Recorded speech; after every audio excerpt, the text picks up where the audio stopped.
बिहार में यात्रा कर रहे कन्हैया कुमार का साथ देने के लिए राहुल गांधी बिहार आने वाले हैं। तारीखों के ऐलान की बात चल रही है। इसके अलावा कहा जा रहा है कि राहुल गांधी का साथ देने प्रियंका गांधी भी आ सकती हैं। दोस्तों, बिहार में कांग्रेस ने हाल ही में अपना प्रदेश अध्यक्ष बदला है। उससे पहले बिहार में कन्हैया कुमार को कांग्रेस आलाकमान ने एक्टिव किया था और उससे पहले बिहार में चुनाव प्रभारी कांग्रेस ने बदला था और कृष्ण अल्लावरू को इसकी जिम्मेदारी सौंपी थी।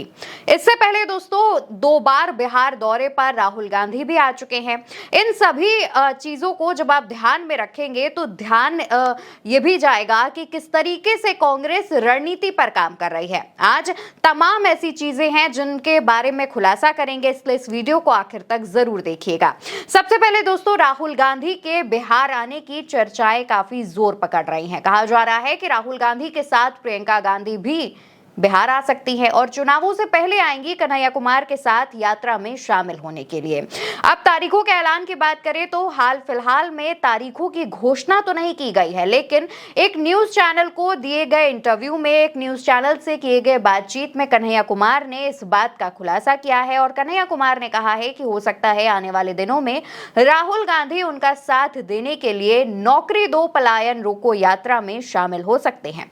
अब जिस तरीके से राहुल गांधी ने अपनी भारत जोड़ो यात्रा की थी, उसके बाद लोकसभा चुनाव में मोदी सरकार का क्या हश्र हुआ ये किसी से छुपा नहीं था। इसके बाद बिहार में भी चुनावों से पहले कांग्रेस की तरफ से नौकरी दो पलायन रुको यात्रा की जा रही है, जिसका प्रमुख चेहरा कन्हैया कुमार को माना जा रहा है। हालांकि कांग्रेस के तमाम जो बड़े नेता हैं वो इस यात्रा में शामिल होते जा रहे हैं, लेकिन कहा जा रहा है कि चुनावों से पहले राहुल गांधी का इस यात्रा में शामिल होना इस यात्रा में एक जान फूंक देगा। दूसरी तरफ दोस्तों, कन्हैया कुमार के एक्टिव होने के बाद खबरें ये भी सामने आ रही थी कि कन्हैया कुमार के बिहार आने पर आरजेडी को काफी तकलीफें हो सकती हैं। हालांकि ज्यादातर ये खबरें गोदी मीडिया दिखा रहा है। इस बात पर अभी भी कोई भी ऑफिशियल स्टेटमेंट किसी भी पार्टी की तरफ से सामने नहीं आया है। किसी भी पार्टी में आरजेडी और कांग्रेस की बात कर रही हूं, इनमें से किसी की भी तरफ से ये खबर नहीं आई है या फिर ये बयान नहीं आया है कि आरजेडी को कन्हैया कुमार से दिक्कतें हो रही हैं। लेकिन दोस्तों, कहा यह जा रहा है कि कांग्रेस जिस तरीके की रणनीति बिहार में अपना रही है, उससे एक बात साफ है कि जब आरजेडी और कांग्रेस के बीच सीटों का बंटवारा होगा तो इस बार कांग्रेस आरजेडी की बी टीम कहलाई जाएगी, क्योंकि कांग्रेस अब फ्रंट फुट पर आकर चुनाव लड़ने की पूरी रणनीति तैयार कर चुकी है। और कुछ ऐसा ही हाल फिलहाल में बयान देखा जाए तो बिहार के कांग्रेस प्रभारी कृष्ण अल्लावरू ने भी ये कहा था कि अब कांग्रेस बी टीम नहीं बनेगी बल्कि ए टीम बनकर चुनाव लड़ेगी और प्रदेश अध्यक्ष का बदला जाना इसी कड़ी में एक अहम भूमिका माना जा रहा है, क्योंकि पहले प्रदेश अध्यक्ष जो अखिलेश प्रताप सिंह थे वो लालू यादव के करीबी बताए जा रहे थे। अब कहा यह जा रहा था कि अखिलेश प्रताप सिंह हो सकता है कि जब सीट शेयरिंग को लेकर कोई बात हो तो उसमें लालू यादव के आगे सरेंडर कर सकते हैं। लेकिन जब कांग्रेस ने एक बड़ा दाव चलते हुए अखिलेश प्रताप सिंह को प्रदेश अध्यक्ष के पद से हटाया और उसकी जिम्मेदारी राजेश कुमार को सौंपी, तो इससे कहा जा रहा है कि एक तीर से 2 निशाने कांग्रेस ने लगा लिए हैं। पहला निशाना, राजेश कुमार आरजेडी के सामने टफ नेगोशिएटर साबित होंगे, मामूली सी सीटों पर वो हामी नहीं भरेंगे। दूसरा निशाना यह था कि राजेश कुमार दलित समुदाय से आते हैं। दोस्तों, राजेश कुमार पिछले 2 बार से विधायक भी हैं। इसके अलावा उनके पिता भी कांग्रेस सरकार में मंत्री रह चुके हैं, विधायक रह चुके हैं। अब कहा यह जा रहा है कि राजेश कुमार का दलित कार्ड चलकर कांग्रेस ने दलित समुदाय को साधने की कोशिश की है। अब दलित समुदाय की अगर बात करें तो दलित समुदाय का एक बड़ा हिस्सा है जो तितर बितर है, उसको एक साथ लाने की और कांग्रेस के पक्ष में करने की ये जो रणनीति है वो राहुल गांधी ने चली है। इसके अलावा दोस्तों, अखिलेश प्रताप सिंह भूमिहार समाज से आते हैं।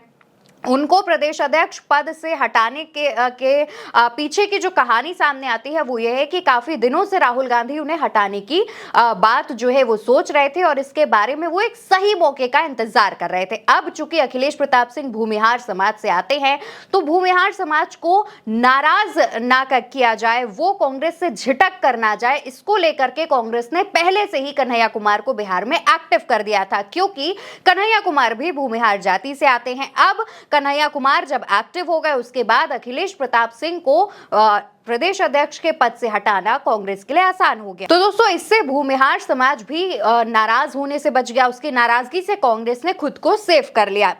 अब दलित और भूमियार यानी कि सवर्ण समाज को कांग्रेस ने साध लिया है। इसके अलावा दोस्तों खबर यह भी सामने आई थी कि कांग्रेस जल्द ही अपना पुराना वोट बैंक साध सकती है। इसको लेकर के दोस्तों तमाम खबरें चल रही हैं, जैसे कि खबर यह भी आती है कि बिहार में कांग्रेस अपना पुराना वोट बैंक यानी कि दलित, सवर्ण और मुस्लिम को साधने की पूरी रणनीति कर रही है। दलित साधने के लिए उसने अपना प्रदेश अध्यक्ष बदला, वहां पर राजेश कुमार को बिठा दिया। दूसरी तरफ सवर्ण जाति को साधने के लिए कन्हैया कुमार को बिहार में एक्टिव कर दिया और मुस्लिम समुदाय को साधने के लिए कुछ दिन पहले ही शकील अहमद खान को पार्टी का विधायक दल का नेता बनाया है कांग्रेस ने, और इससे मुस्लिम समुदाय को कांग्रेस ने साध लिया है।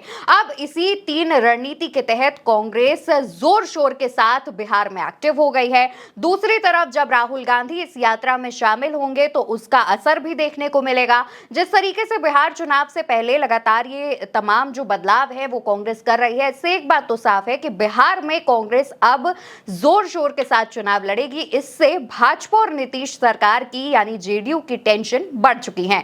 फिलहाल दोस्तों खबर में इतना ही। खबर आपको कैसी लगी इसका जवाब दीजिएगा, वीडियो को शेयर कीजिएगा और चैनल को सब्सक्राइब करिएगा।